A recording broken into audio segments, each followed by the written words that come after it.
대통령님께서 입장하고 계십니다. 안 해? 아니, 오늘 두 번째 또 하시면서.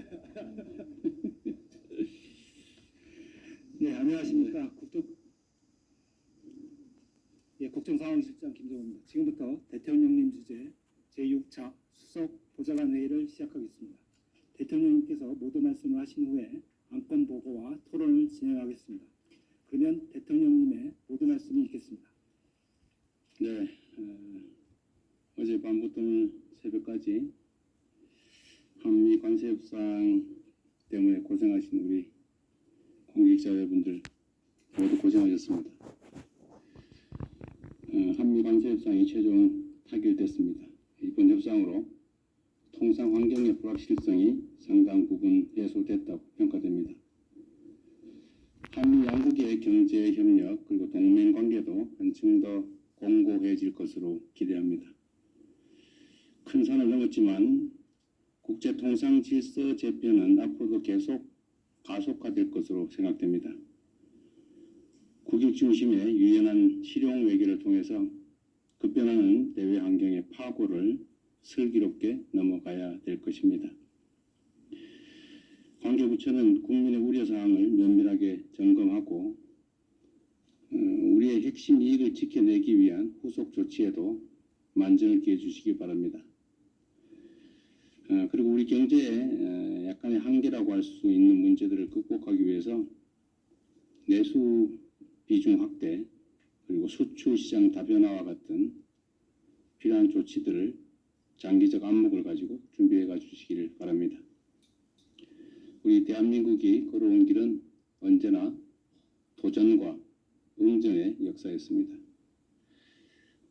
정부는 위대한 우리 국민들과 함께 이번 도전도 새로운 도약 발전의 기회로 만들어 가겠습니다. 경제의 지속적인 성장은 기업의 혁신과 투자에서 비롯됩니다.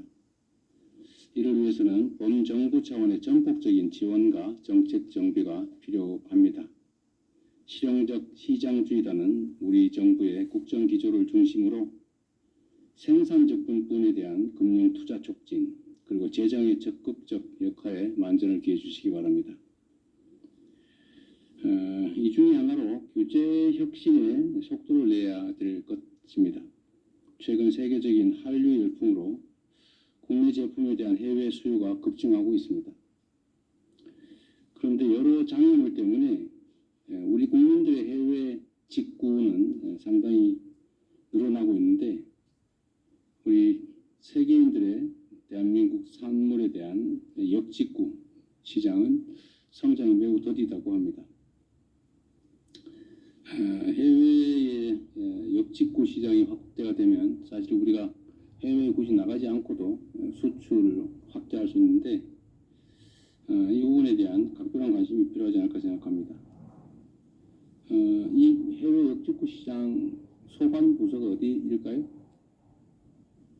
이따가 한번 얘기해 보기로 하고 소관 부서는 각 부처들의 종합적인 대책들을 다 모아서 해외 역직구 시장 확장을 위한 대책을 한번 점검해 보도록 하겠습니다. 준비해 주시기 바라고요. 이것 말고도 우리 기업들의 성장을 가로막는 불합리한 관행과 제도들이 많습니다. 지금까지는 허용되는 것들 쭉 기재를 해놓고 그 외에는 못하게 막았는데 요즘처럼 이렇게 급변하는 세상에서는 사실 민간 영역의 발전 속도를 공공 영역이 따라갈 수가 없습니다.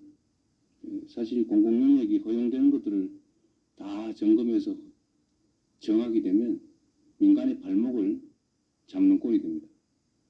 그래서 지금 민간과 공공 영역의 관계가 역전이 됐기 때문에 민간이 자유롭게 활동할 수 있도록 꼭 필요한 금지 항목들을 정하되 그 외에는 원칙적으로 다 허용하는 소위 네거티브 규제 방식으로 대전환이 필요합니다.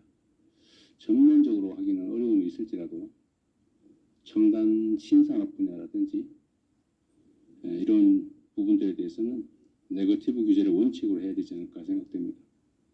규제 혁신도 우리 총리실에서 아마 지금까지 맡고 있는 것 같은데 신속하게 규제 혁신 기구를 정비해서 실질적인 규제 합리화, 규제 완화가 이루어질 수 있도록 나가기를 바랍니다.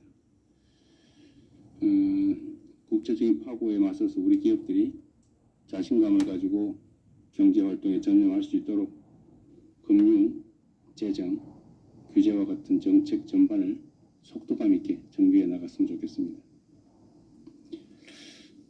제가 최근에 뉴스에서 좀 이해하기 어려운 일들이 있었던 걸 보았는데 놀라웠습니다.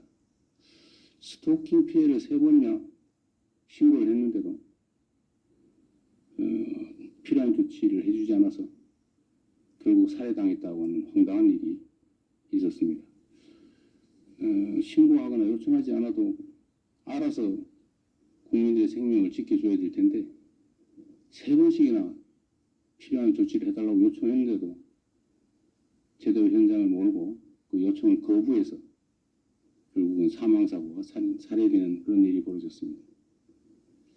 범죄가 이미 충분히 예상되는데도 피해자의 절박한 호소를 외면하는 이런 무능하고 안이한 대처가 끔찍한 비극을 반복 초래했다는 점을 명심해야 합니다. 관계 당국이 이를 뼈아프게 받아들이고 자성할 뿐 아니라 앞으로는 이런 일이 다시는 발생하지 않도록 하시기 바랍니다. 책상 물림의 탁상 공론으로 국민의 일상을 제대로 지키기 어렵습니다. 향후에 유사한 범죄가 재발하지 않도록 엄정 대응해 주시기 바랍니다. 피해자 보호를 최우선으로 하는 제도 보완에 속히 나서 주십시오. 지금 우리가 기후위기에 따른 폭염, 폭우 이런 걸 지금 겪고 있습니다. 기후위기는 전 지구적 현상이고 피할 수도 없고 그리고 그에 따라서 에너지 전환은 필수적인 우리의 과제가 됐는데 여기에다가 AI 혁명 때문에 전력망 개선 등을 통한 재생에너지 공급이 매우 시급하게 됐습니다. 앞으로 필연적으로 늘어나게 될 재생에너지를 중심으로 전력망 인프라의 패러다임을 완전히 새롭게 정비해야 되겠습니다. 관계부처는 현재 우리 전력 지형의 특성을 충분히 감안해서 장거리 송전의 비효율성을 낮추고 첨단 인공지능 기술을 적극 활용하는 한국형 차세대 전력망 구축 방안을 모색하기 바랍니다.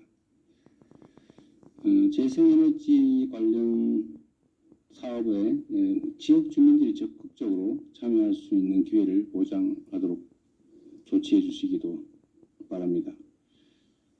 아울러 전국의 전력망을 촘촘하게 연결하는 에너지 고속도로 사업 또한 속도를 내주시기 바랍니다. 에너지 고속도로 얘기를 했더니 일각에서 오해가 좀 있는 것 같아요. 고속도로 그럼 딱 떠오르는 게 다 서울로 가는 길. 근데 이거는 과거 수도권 일극주의, 불균형 성장 전략으로 수도권 집중, 소위 수도권에 몰빵할 때 있었던 도로 형상이지 요즘은 고속도로가 반드시 서울로 가지는 않습니다.